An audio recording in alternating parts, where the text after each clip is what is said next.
Hey guys, Tom here from the Investing with Tom YouTube channel. Welcome back to the channel. If you enjoyed today's video, hit like, hit subscribe, and that way you can see future videos as well. So today's video is a Q&A. I put up a post on my community page just a couple of days ago so that you could answer your questions. So if you're interested in getting a question answered in a future Q&A video, best way to keep track of when I put those community posts up is just to simply turn all your notifications on for the channel, and that way you can see when I upload videos as well, which would be great. So let's get straight into the questions. So first question we've got is from Jack Duffley. Would love to hear your thoughts on the handful of value ETFs. So I guess there's sort of two schools of thought really on value investing in general. The one that I fall into is basically just trying to buy something for less than it's worth, less than its intrinsic value. So intrinsic value not being something that you see in a financial statement, it's something that you calculate out yourself based on the current cash flows of the business and what you expect them to be in the future, and you factor in growth and all those sorts of things.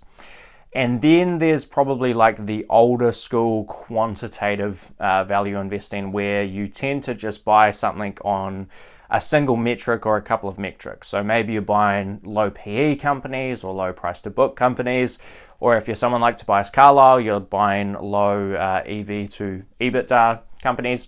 And I tend to, although I think some of those strategies can work very, very well, my focus as a value investor is comparing against intrinsic value. So I don't really buy into value ETFs. If I was going to invest in an ETF, which I do have a small percentage of my portfolio in ETFs, it would be a broad market index and just basically tracking the performance of the overall market. I think when you buy into a value ETF, which is just buying those low PE companies, you definitely tend to get lower quality companies. Although there's been a lot of research showing that even still you can outperform buying low quality companies because they're generally so cheap. I think there's more to value investing than just working off a couple of those individual metrics. So that's the reason I stick to sort of broad market ETFs if I do go down the ETF investing route. Next question is from Parzan, apologies because I will probably have just butchered your name. Will we ever get a portfolio showcase? So yeah, I've stayed away from revealing my portfolio on YouTube for a couple of reasons. The first one just being privacy. Frankly, I don't want to, I guess, share exactly what I'm invested in on YouTube to 10 or 11,000 people. That said, I do think it is important to understand, I guess, how people construct a portfolio. So it might be something I'll do in the future. I guess the main reason really that I pull away from it, other than privacy reasons, is I don't want people just copying my investments and I guess taking that on as maybe advice or something like that. I don't want people to copy my investments just because I'm buying it or just because I'm selling it. And I also don't want to kind of put out this bias against myself where I sort of say that I'm buying into a company or say that I'm selling a company and then kind of have that just in the back of my mind, avoiding me changing my mind if the facts do change. I want to still be, as rational as I possibly can be. And I think putting a video out on a company that's really, really positive or really, really negative can maybe restrict you from being as agile with kind of changing your mind. So to answer your question, we may get a portfolio showcase one day in the future, but probably not happening anytime soon. Next question is from Kuntal. Again, apologies if I'm butchering your name.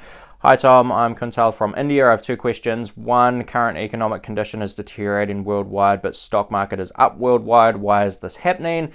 Two, please refer some books to learn valuation. What method Warren Buffett and Monish Pabrai use for valuing stocks? So on the second question, I'll answer that first. So I basically use the discounted cash flow, simple discounted cash flow model that Monish Pabrai talks about in the Dando Investor. I've made a video on that as well. I'll put up a screenshot of that here somewhere, so check that one out if you're interested. There's plenty of like Warren Buffett intrinsic value calculators online, but I don't know if I've ever seen him actually say that there's a formula for intrinsic value or anything, because it varies a little bit depending on the business, whether you value it based on the assets that are there if you liquidate the company, or whether you're looking at the future cash flows of the business. It sort of depends on what type of company you're investing in. But I would direct you towards the Dando Investor and maybe the video I've made on calculating intrinsic value based off that. In terms of current economic conditions versus the stock market, I think there's a couple of key reasons. So the first thing you've got to understand is the stock market, and when you look at stock market indices, those are not equal weighted indexes. Those are market weighted indexes. So if we look at something like the S&P 500, the biggest companies in the S&P 500 make up a larger percentage than smaller companies. So it's not like if you put $1,000 into an S&P 500, it's going to split that evenly and you'll have like $2 in each company. That's not the way it works. What ends up happening is you have more weight or more dollars invested in the larger companies. So the Amazons, Apple, Microsoft, those huge companies. And basically my thoughts are, one, those large tech companies have not been disrupted very strongly at all.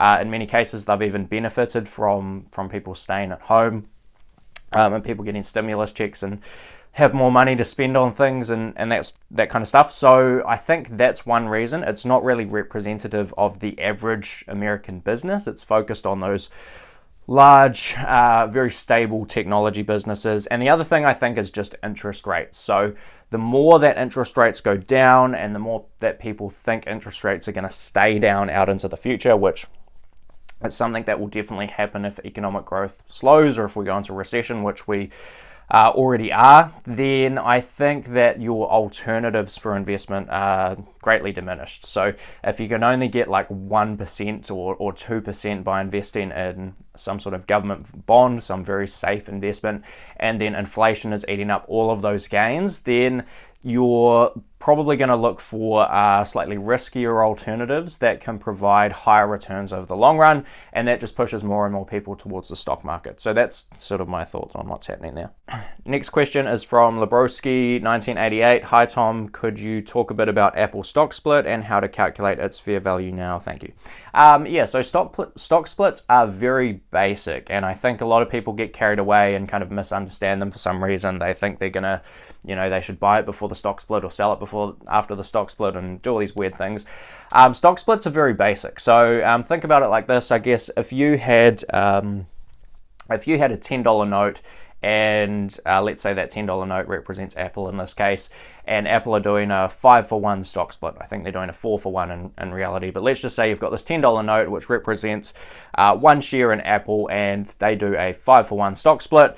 What happens is basically you exchange your $10 note for 5 $2 coins. So at the end of the day, although you've got more shares, more pieces of money, your overall ownership percentage stays the same, the overall value of your position stays the same. So in terms of value in the business, I do most of my analysis on sort of a whole company basis. So really it's unchanged. Don't get particularly excited about stock splits, please, because they're not that complicated and they really don't change the fundamentals of how you value a business. If you're doing things on a per share basis, you may have to make some adjustments to make sure that you're working off the right number of shares outstanding. But most of my analysis tends to be on like a market cap or enterprise value versus overall free cash flows or earnings of a particular company. So it doesn't change things too much for me at all. Najib 105, do you use options? Very short answer to that is no. Really, we have limited access to options generally and from New Zealand, so that's probably that's one reason. The other reason is I really think you can get into a lot of trouble using options at scale. I may use them in a fill town type setup where you sell put options on companies that you want to buy if they were to go down, and then if they don't go down, you collect the premium on that sort of put option insurance. But if they do go down, then you get a chance to buy. That would possibly be a strategy I might use, but I haven't done that before.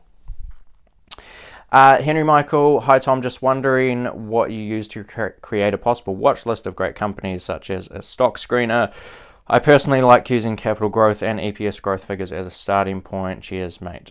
Thanks for your question, Henry. So I don't use stock screeners a huge amount, if at all. If I was to run some sort of stock screener, I'd probably do something similar to what you're talking about. So maybe it's revenue or earnings or free cash flow or equity growth, probably one of those four things, combined with maybe like a low PE and a high return on invested capital or something like that, just to try and get like the higher quality companies from the high ROIC and the growth, but still something at a reasonable valuation from kind of the low PE side of things. So that's probably the way I'd approach it. In practice, I don't use stock screeners that much. I've generally got plenty of companies to look into from 13Fs and articles that I see come up, and just, you know, things generally coming kind of across my table from all sorts of different sources, from podcasts and watching CNBC and all kinds of stuff. Generally gives me plenty to look at, but if I was to do a stock screen, that might be something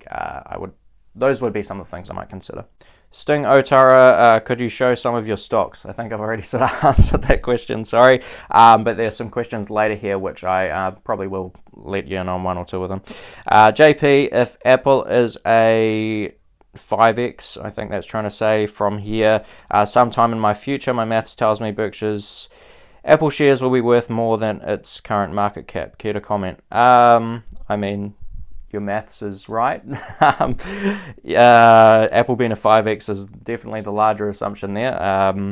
Yeah, not too sure what you want me to say there, but Berkshire does definitely have a large percentage of its portfolio and of its entire market cap in Apple. I think that's getting in and around $100 billion now is the Apple position, on a cost basis of like $30 or $40 billion. So it's been a phenomenal investment.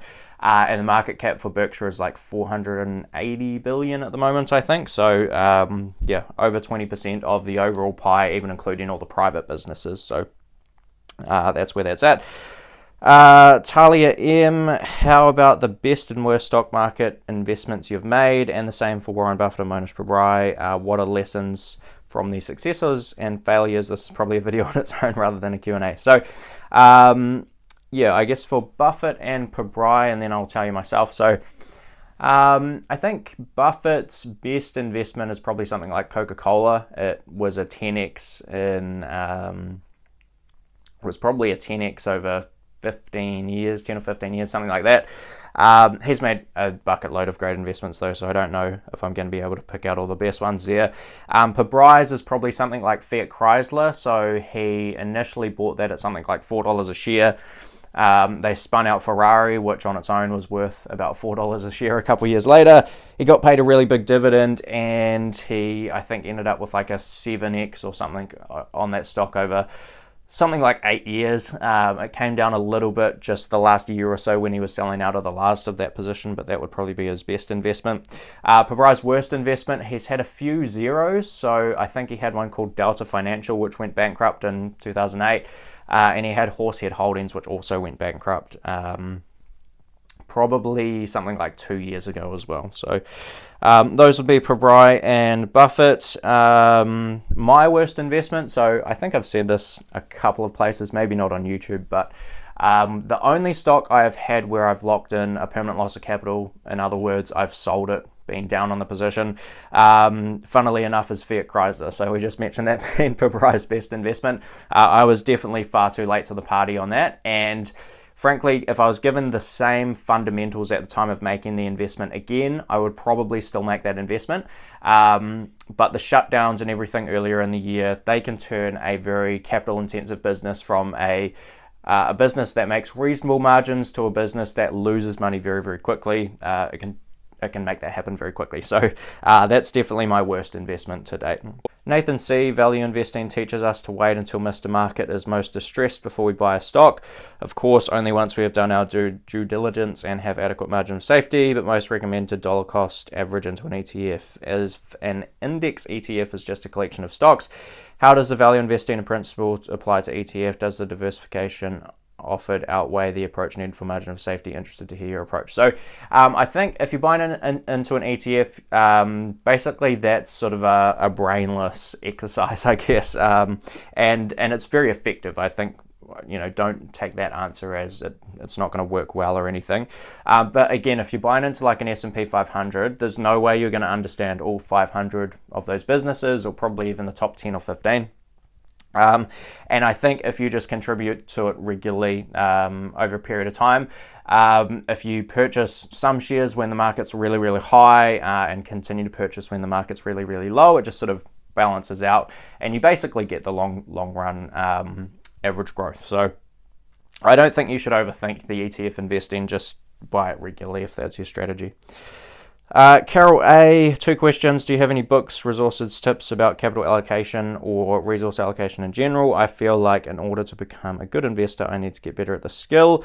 And 2, are there any cases where you think dollar cost averaging would be a good idea? Yeah, so as I said in the last question, dollar cost averaging is a great idea. It evens out all the fluctuations. You just got to stick to it religiously. In terms of books, I've made a couple of videos on books, all the ones on the bookshelf here. So I will, just search Investing with Tom books and you'll find all my book recommendations. Things on capital allocation in general, though, I think you'll get a bit of that in Poor Charlie's Almanac.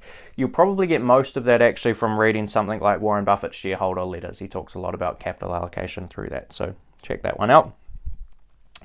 Cam Baint, thoughts on CBD leading into the referendum? I don't really have any thoughts. So if you don't know CBD, that's Cannasouth, a company here in New Zealand. I don't really have any thoughts. Last time I looked, Cannasouth not only had 0 profits, they had 0 revenue. So it's basically a startup. And if I were to make a call on investing in that, it would be much later down the track than where they are today. So not something I own. Investing with Frank, how concentrated is your portfolio? How many holdings do you typically have? How would you rebalance / trim a position if it was too large, or would you just let it run even if it made up to 80% or more of the portfolio? So at the moment, I think I own something like 5 stocks plus an ETF, so probably like 55. But yeah, really 5, I guess, core positions. That's probably less. That's pretty constant. That's very concentrated. It's probably less than I would like to have long term. I've got that balanced with a fairly high percentage of cash in the portfolio as well. So if prices were to come down dramatically, that would probably sit more like 10 companies, probably somewhere in the 5 to 10 range is where I'd be most comfortable. In terms of trimming, so I've made a video on selling before. Basically, if it's a company that doesn't grow and I bought it at half off and it appreciates to intrinsic value, I would probably sell it, assuming I had, I would probably sell that regardless. If it was sort of a great company at a fair price, Buffett style, and it went up to intrinsic value and I had a better place to put the money, I would probably sell it. If it was at intrinsic value and I didn't have a better place to put the money, I'd probably continue to hold because it's probably going to still do reasonable returns over the long term, and it would definitely be a better alternative to cash if I didn't have anywhere else to put that money. So that's my thoughts on that. Javi, again, apologies if I'm butchering some names here. Hi, could you point me to good online stock resources for New Zealand and Australian stock prices, capital increases, rights issues, dividends, and also the actual scanned reports, the older the better, from decades ago if possible? I don't really know of anywhere to find annual reports that old. I have sort of a list of companies, and for everything on my watch list, what I actually do is I set like a Google News alert. So if you Google like A2 Milk Company, just A2 Milk Company or A2 Milk Stock or something like that, and then go to the news section on Google, you can create an alert and get it to email you. I have most of them set for once a week. That's probably the way that I stay up to date with most of that stuff. And then just keep an eye on NZX announcements and things like that as they come out. So unfortunately, I don't have many resources for you there. I use Yahoo Finance just for most of my general hunting around for numbers and that sort of thing.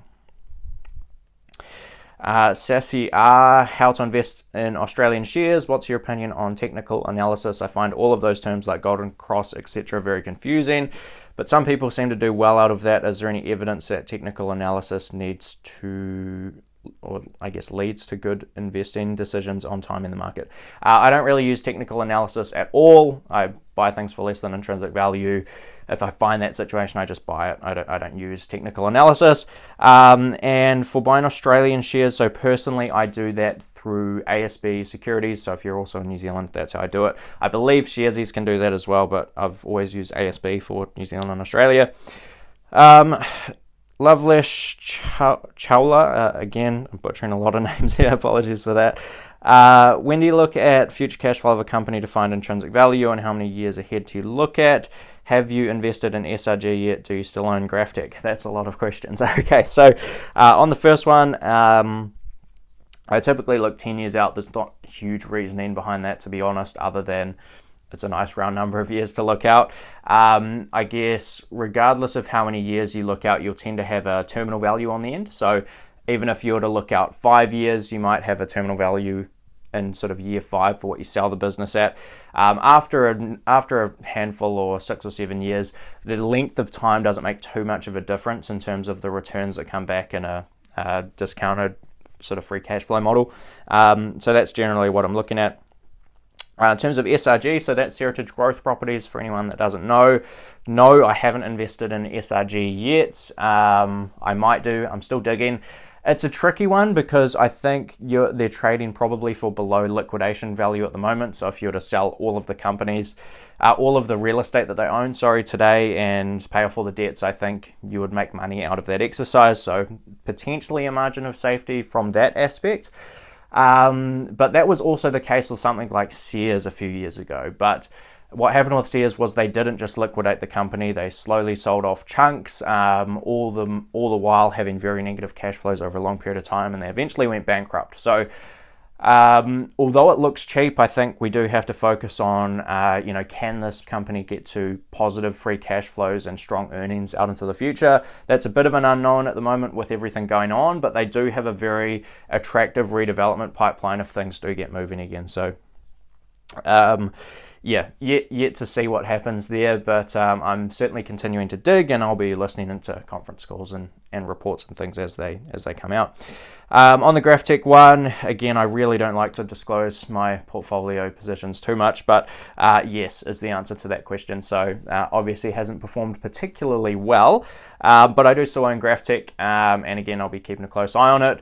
Again, don't take that as a purchase or sell recommendation. I might change my mind tomorrow for all you know. So I do still own GraphTech, and that is all the questions for today. So thank you to everyone who asked a question. I do hope you enjoyed the video. Again, if you want to have your question answered on the next Q&A video that we do, hit the notification bell so that you get notified when I do the next community post for a Q&A. But that's all from me today. So I hope you enjoyed the video. If you did, hit like, hit subscribe, and I will see you in the next one. Cheers.